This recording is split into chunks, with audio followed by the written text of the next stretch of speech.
In this lecture, we'll set up the checkout option for WooCommerce. So to do so, just click on Checkout tab right up here.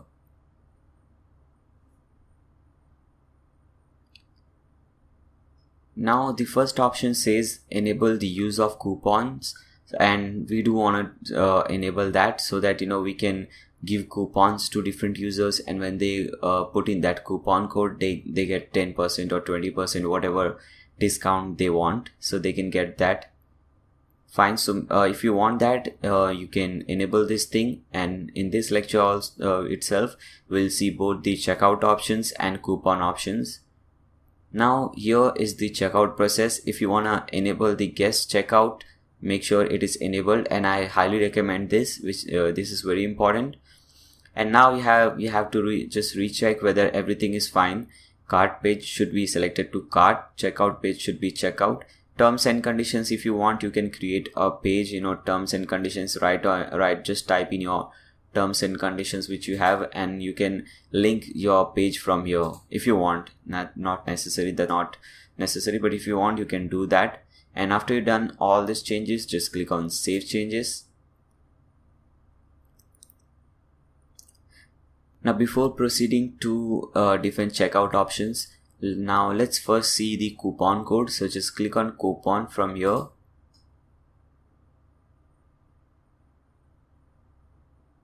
Okay, now we have to add a coupon because we don't have any coupon codes right now. So right at top, as you can see, there's a button which says add coupon. Just click on that.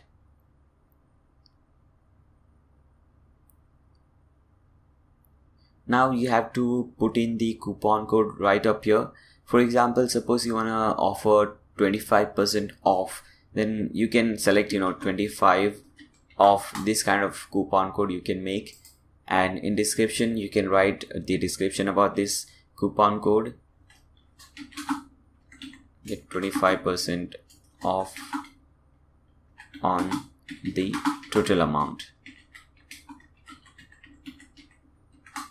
Okay, now here we have to do some settings. Discount type, percentage discount or fixed cart discount, what kind of discount it is. So this is percentage discount because we are giving 25% off. Now the coupon amount, you have to select the coupon amount. Okay, so we are selecting 25%.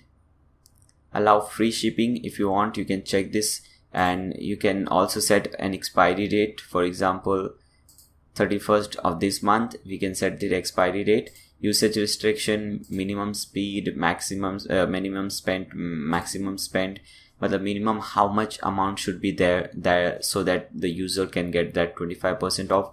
So suppose I say minimum he have to purchase for $100, only then he's eligible for that 25% off, and maximum $1,000. So that maximum only up to $1,000 he can get 25% off.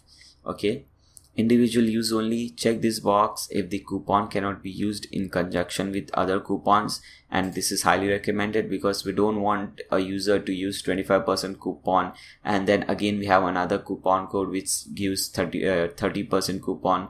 Then what happens is he ultimately will get 55% off on the product, which may incur some loss for you. So make sure this is selected so that you can just use any one of these coupon codes. Exclude sale items, yes, make sure it is there. Why? Because sometimes you are offering products on sale 10%, 20%, 30%, and on top of that, if someone uses a coupon code, then again the same thing happens. 30% sale plus 30% coupon code, he gets a 60% off for the product. Now you can select product. Suppose you want only this coupon code eligible only for some specific product, then you can type in the name of the product and that product will appear over here and you can select that product.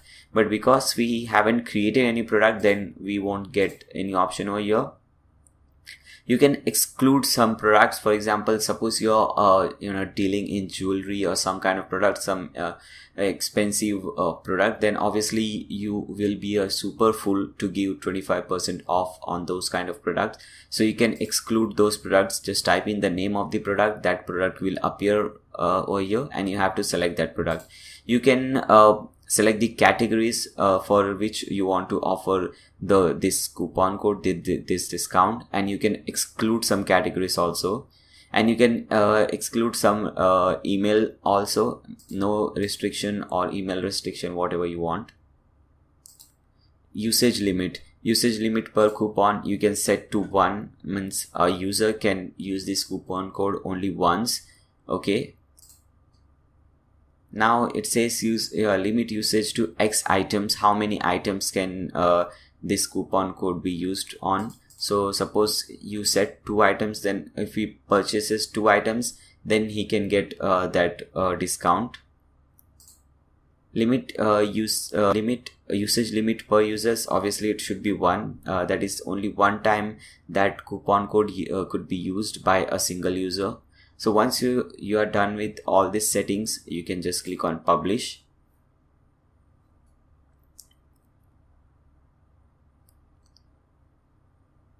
Okay, now when we come to the cart page in the demo website, here this is the option for coupon code, and now when the user puts in that coupon code 25% off and click on the apply coupon, the rate will decrease over here.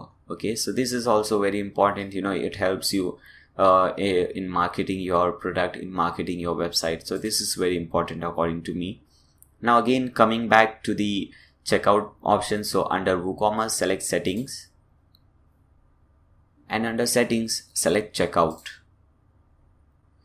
Now suppose you want to accept bank account transfer, then you can select these options, BACS. This is obviously not preferable by me. I don't recommend this, because when will the user transfer amount in your bank account, and when will you come to know? But still, if you want this option, you can just click on enable and just put in your bank account name, account number, bank name, IFSC code, and this kind of stuff. I don't recommend this one, but if you still want this, you can enable this. Then you have check payments. Again, this is not recommended. Cash on delivery, if you want to enable cash on delivery, then you can just enable cash on delivery. Okay, just click on save changes. Okay, now the final option, the PayPal option, just click on PayPal. First click on enable PayPal standard. Then you can select a title, PayPal. Then there is a description, pay via PayPal. You can also change this title and description.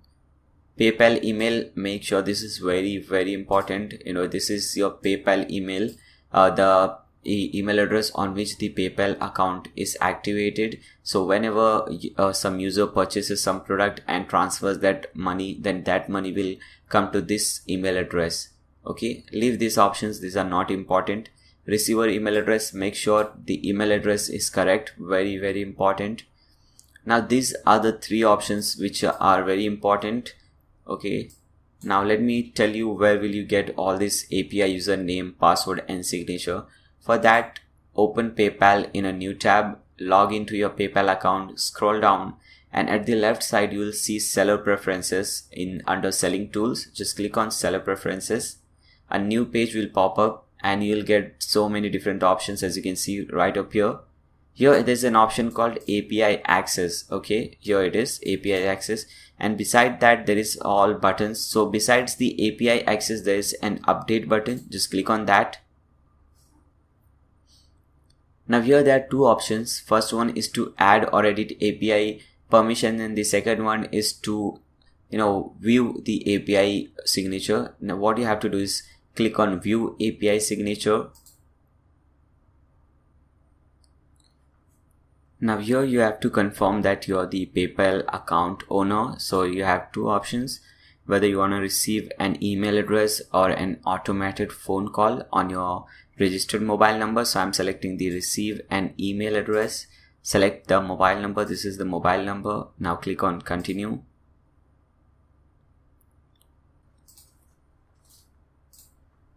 Okay guys, so once you confirm your account number, you'll get 3 options right up here. API username, password and signature. You can just click on show. You'll get your username. Just copy it from here. Go back to your dashboard, paste it. Similarly, copy and paste your password and signature over here.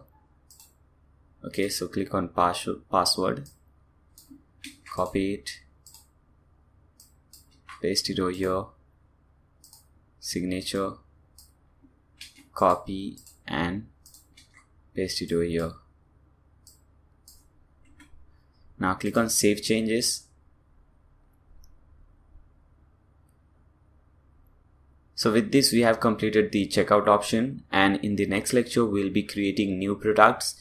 I'll show you how to create different kind of products, simple product, variable products, sale product and different kind of products. So see you guys in the next lecture.